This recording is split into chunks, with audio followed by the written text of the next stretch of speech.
Hello guys! Welcome back sa ating channel. So ngayon, tuturuan ko kayong gumawa ng gantong klase ng invitation card.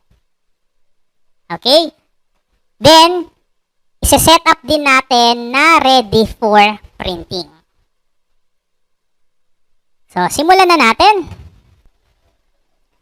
So, bago tayo magsimula, pakita ko lang muna yung mga images na gagamitin natin.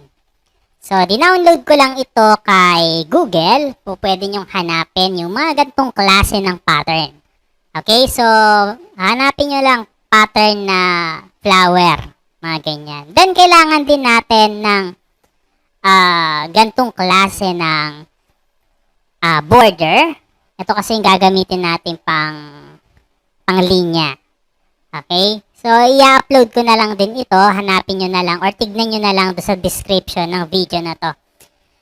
Then, meron na rin tayong text para copy-paste na lang tayo para mas mapabilis po yung paggawa natin. So, punta na tayo kay Adobe Photoshop. Ayan siya. Create lang tayo ng document. Control-N. Ayan.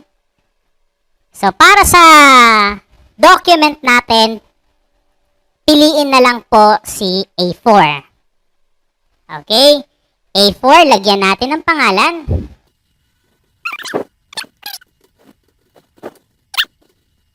Then, para sa resolution, 300 po ang iset. Color mode, RGB color. Or po pwede rin naman po si CMYK.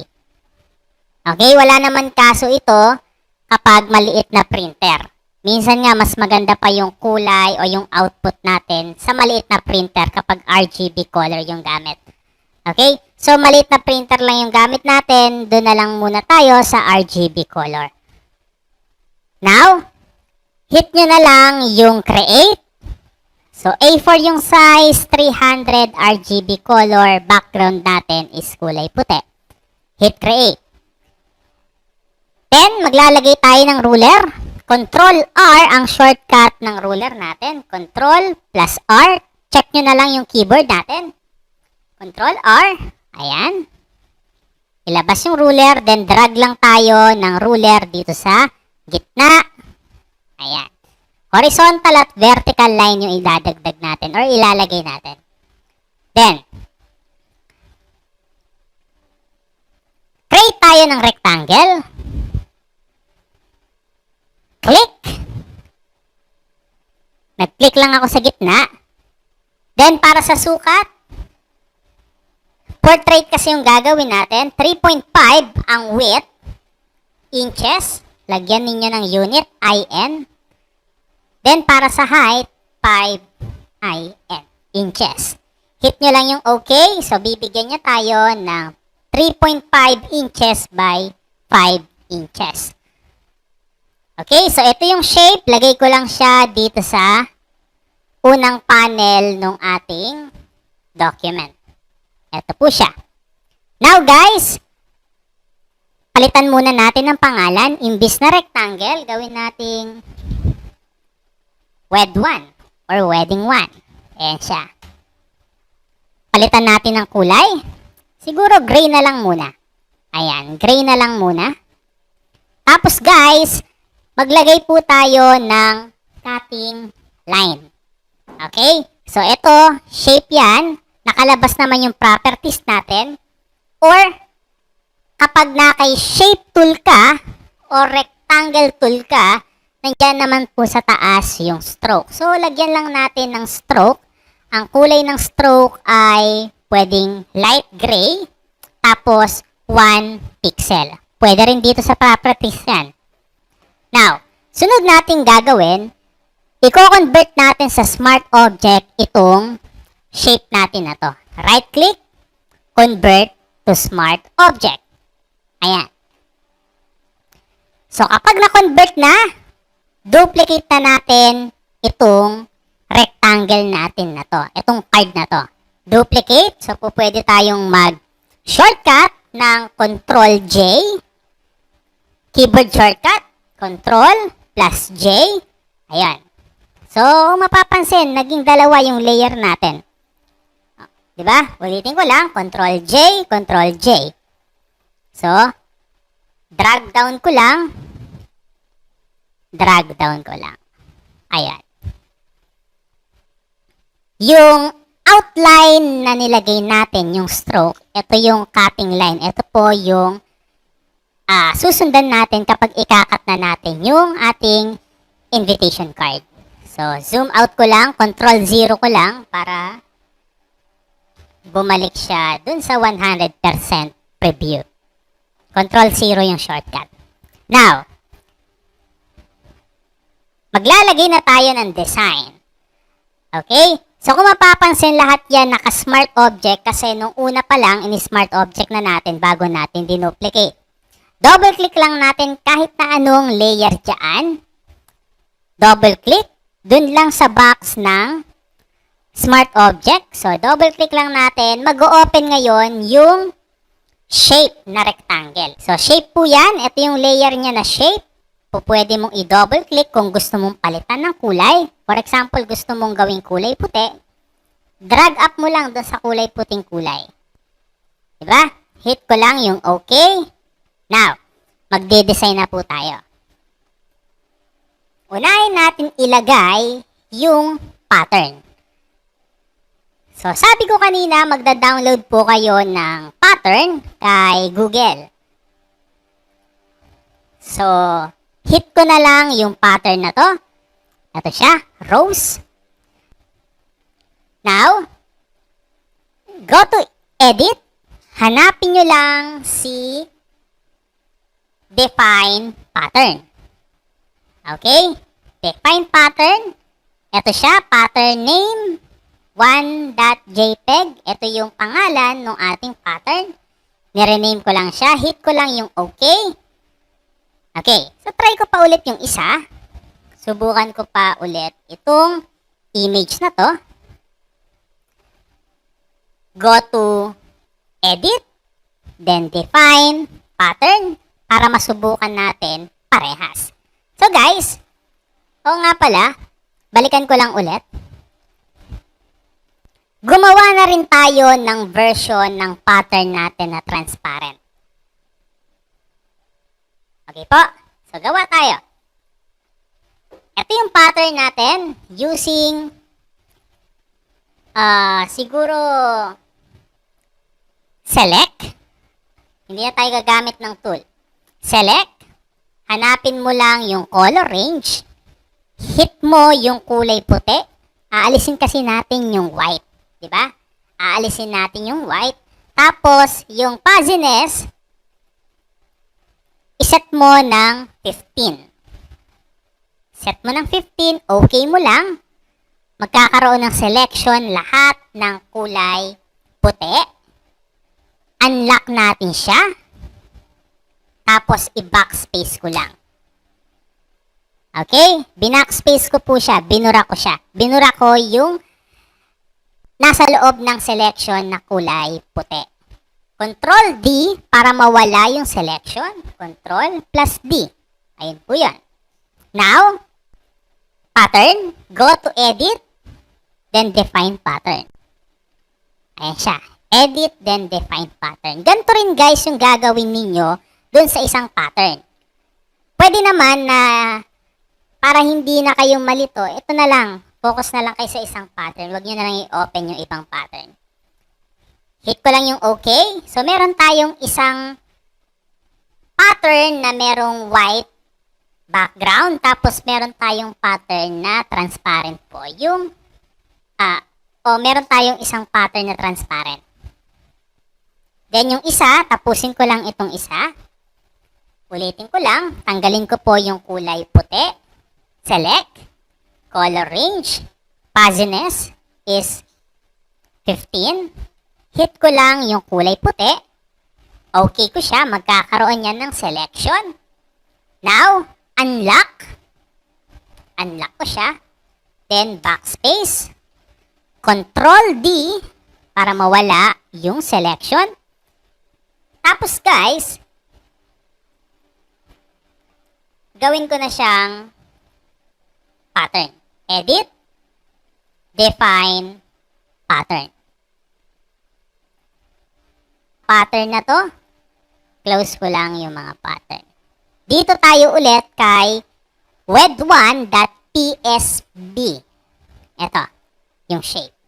Now, kapag maglalagay ng pattern, pwede naman po na mag-right click ka dito sa mismong shape natin na to. Right click, blending option, hanapin mo lang yung pattern overlay, tapos piliin mo yung pattern na ginawa mo.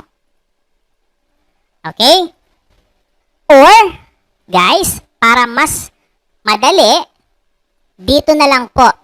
Imbis na magbe-blending option ka dun sa shape, dun na lang tayo sa adjustment layer. Ito po. Okay? Adjustment layer, click mo lang, hanapin mo yung pattern. Now, pipili ka ngayon ng pattern. Kapag nakapili ka na ng pattern, enter mo lang. Now guys, yung scale. Yung scale, pwede mong babaan para mas mag-zoom out yung mga pattern natin. For example, iset ko siya ng 50. Ayan, 50. Hit ko lang yung okay. Ayan po. Now, kung mapapansin, yung layer na nadagdag dito sa ating layers, meron siyang layer mask. Ito po. Yung kulay puting box na ito. Ayan yung ating layer mask. Ang gagawin natin, kasi itong pattern natin na to, pang border lang po natin siya. So, kung mapapansin nyo, yung intro natin, yung pinaka-pattern doon is border lang. Using rectangle tool, kailangan po nakaselect yung ating layer mask. Ayan, using rectangle tool, ang gagawin mo lang, magke-create ka lang po ng selection. Okay? Magke-create ka lang ng selection. Kung mapapansin guys, meron na tayong selection dyan. Diba? Gagawa ka lang ng selection. Or pwede rin naman po na mag-add ka ng ruler sa gitna. Mag-add ka ng ruler dito sa gitna. Using rectangle tool, simula sa center. Ayan, simula sa center. Click. Hold ka lang ng Alt. Ayan. Para matansya mo o para equal guys yung lapad nung bawat gilid. Ayan. So, meron na po yung selection. Medyo mahirap lang maaninag. May selection na po yan. Ito yung selection niya. Medyo mahirap lang maaninag. Now, dahil nakaselect yung layer mask natin, kapag nag-backspace tayo, ayan, pag nag-backspace tayo, hindi pa siya mabubura kasi kailangan guys, kulay itim yung ating background. So, shift ko lang. Ito, shift ko lang. Kailangan kulay itim, backspace. So, yung idea, kapag kulay puti, makikita. Kapag kulay itim, mabubura.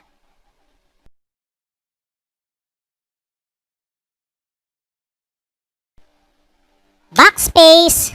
O, ganito po yung gusto natin mangyari. Deselect ko lang, Control D, para mawala yung selection. Now, lalagyan naman natin siya ng linya. Okay? So, open ko lang guys itong image number 4 natin. So, pili ka lang dyan. So, yung pipiliin ko is ito na lang. Ito. Ayan. So, lagyan ko lang guys ng selection. Lagyan ko lang ng selection. Then, go to edit. Hanapin mo lang si define brush preset. Hindi ko nalalagyan ng pangalan. Okay ko na lang. Close ko na. So yung brush, automatic mag-a-active yan. Oops, sorry. Na-apply agad natin. Ito yung brush natin. Mag-add lang ako ng layer para dito siya mag-apply. Ito ay borderline. Kulay, puti. Palitan ko lang ng kulay puti.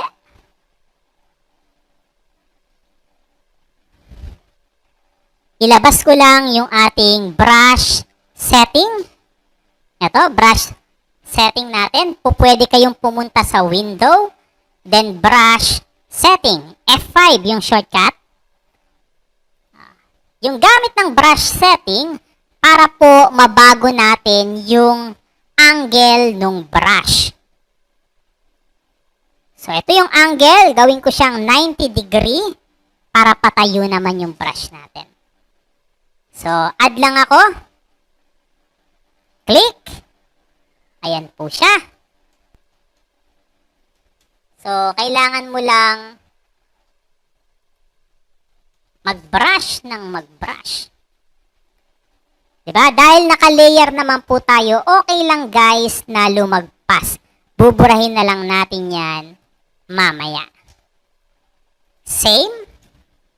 Add ulit tayo.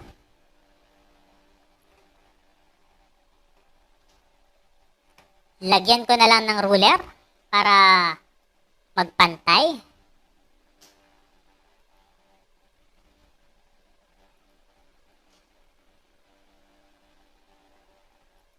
So, yan.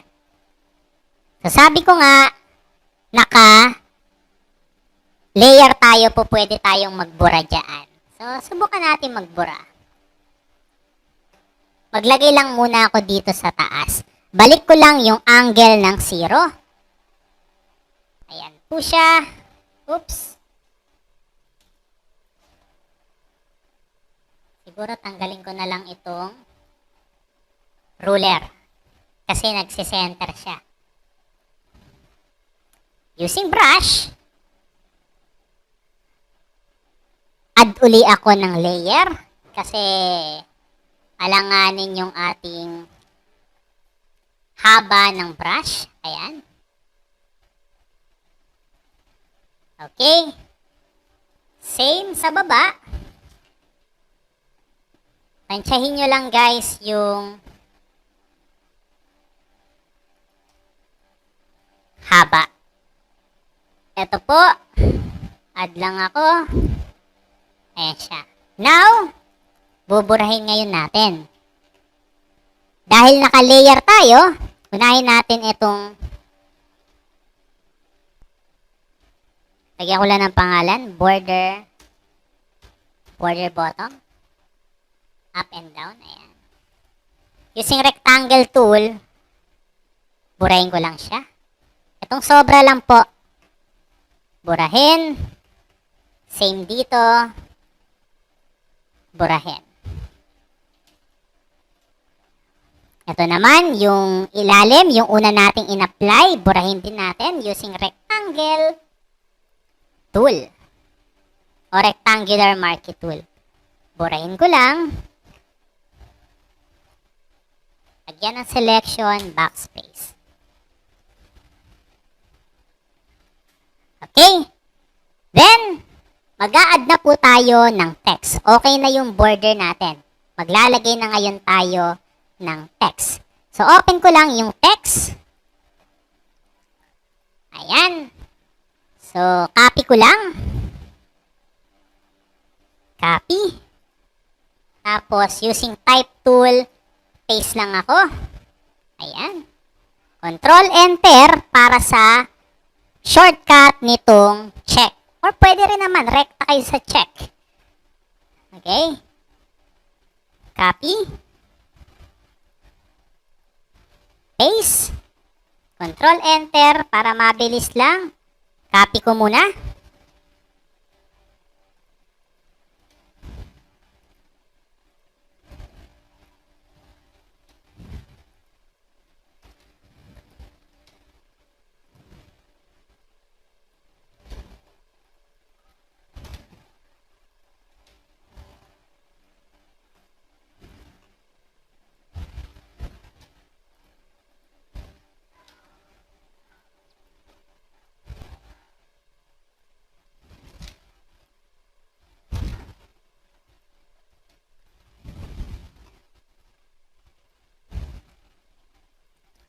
Okay, so na-paste na natin lahat. Ang gagawin ngayon natin is i-resize natin yung bawat text. So, kailangan natin ilabas yung character dito kay Adobe Photoshop. So, nandiyan yan kay Window, then character.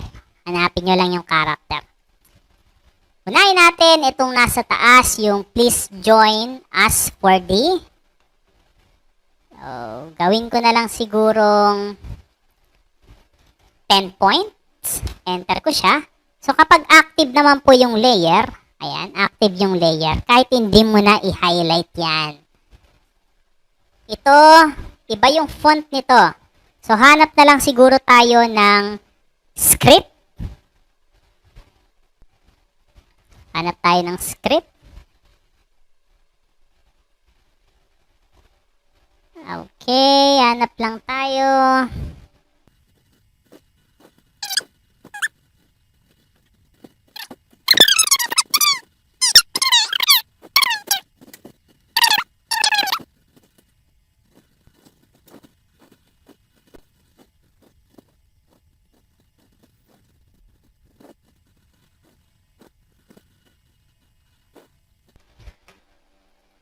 Okay, so ito na lang.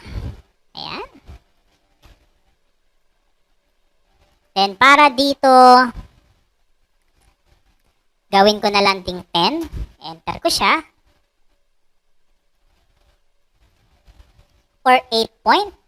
Ayan, okay na yan. Para dun sa pangalan, kulang tayo ng end. Dinuplicate ko lang, lagyan tayo ng end. Ayan siya. Then, para sa venue at date, i-resize ko lang.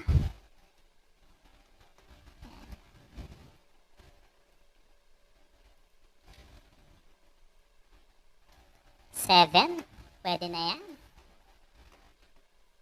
Then, ito, gawin din natin siyang 7.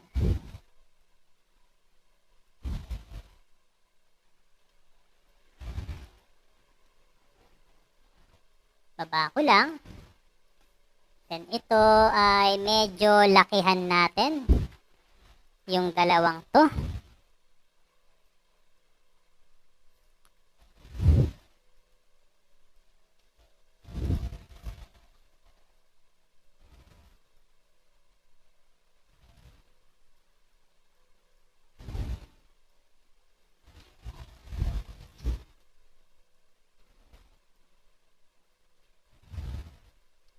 Okay?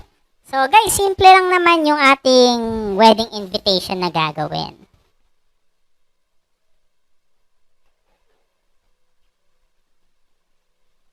So, kapain nyo na lang yung mga size or sukat nung bawat text layer ninyo. For example, ito. Sinet ko lang to ng 7 point. Okay? Wala naman tayong standard para dito sa invitation card. Kasi, hawak-hawak naman ito nung pagbibigyan, po pwede niya naman ilapit kung medyo maliit yung font. Diba?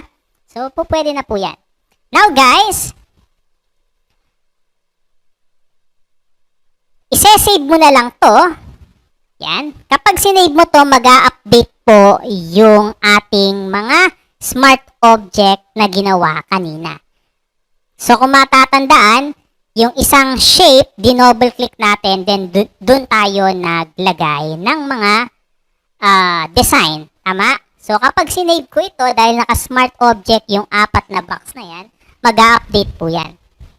Then, ito na po, mag-a-update na po yung 4 na rectangle kanina. Ito na rin yung ipiprint mo. Ipiprint mo yan, then, ito na yung lalapatan mo ng foil, tapos ilalaminate mo. Didikit na po dyan yung gold na foil. Okay? So, para sa preview, halimbawa lang, gusto mo rin mag-print or wala kang foil.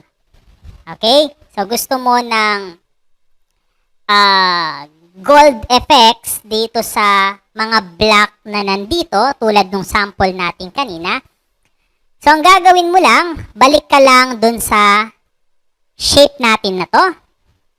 Ayan, ito yung shape natin. Siguro, duplicate ko na lang siya, guys. Duplicate ko siya. Go to image, then duplicate. Ito yung invitation card with na gold. Okay, nirename ko lang. Same lang, double click lang ako ng isa dito sa mga wedding box natin dito or layer natin dito. Double click lang ako, lalabas yung isa. Tama, ito na yung mga layer natin kanina. Ito na po yan. So, ang gagawin lang natin is using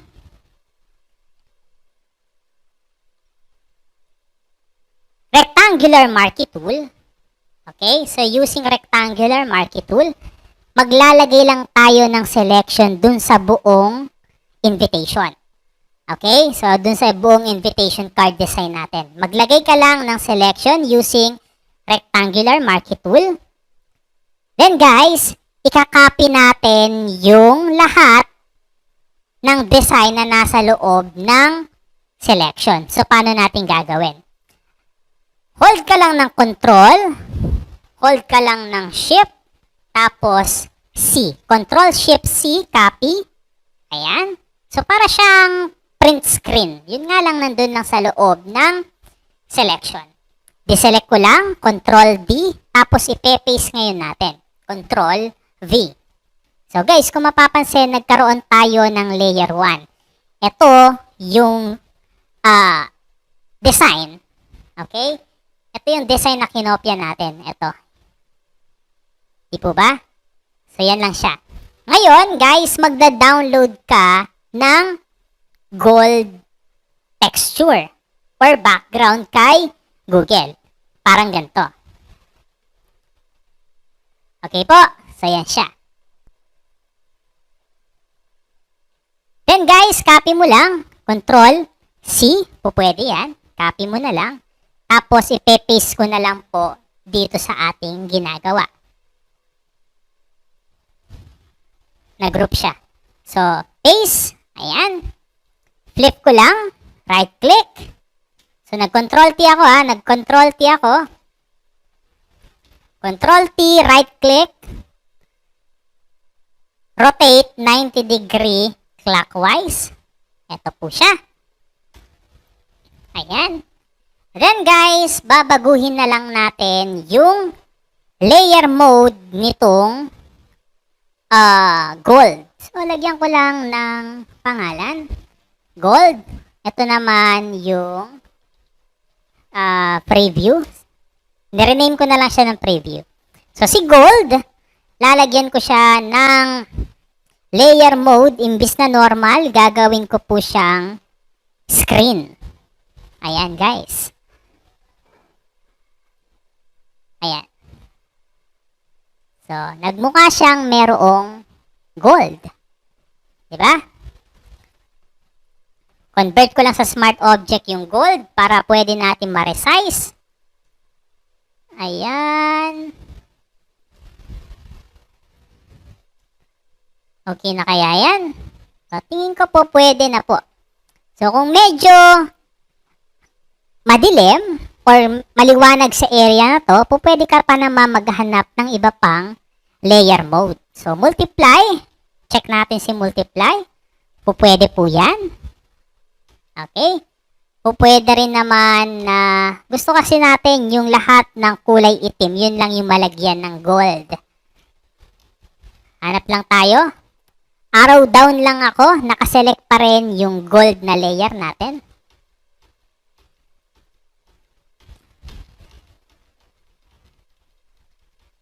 Siguro balik ko na lang sa screen.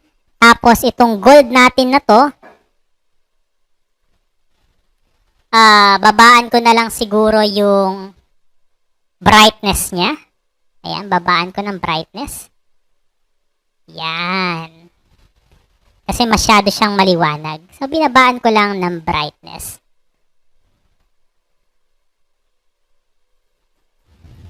Okay? Para makita pa rin guys yung area dito. Kasi kapag masyadong maliwanag, hindi na mabasa. Tama? So, yan po siya. Guys, po pwede ka pang maghanap ng gold, no? Po pwede ka pang maghanap ng gold na gagawin mong background. So, sample, hanap pa tayo dito ng gold. Ito yata yung kaninang ginamit natin. Tama ba?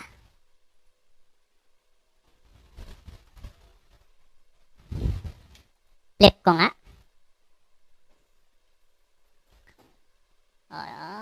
Okay. Copy. Try ko i-paste. Ayan guys. Testingin natin yung gold na to. I-hide ko lang muna ito. Lagyan ko ng pangalan, gold 2. Tapos, try kong i-screen. Yan naman ang itsura niya. Okay? So, pwede ko pa itong lagyan or i-adjust yung brightness kung medyo madilim. Ayan. Ito yung unang gold, ito yung pangalawa. Okay? So, save ko lang. Control S para mag-update. Ganyan po yung itsura ng ating wedding invitation na ginagawa. Silipin natin kung nandito pa yung ating cutting line. Yes, nandyan pa naman yung ating cutting line. Ayan, nandyan pa naman yan.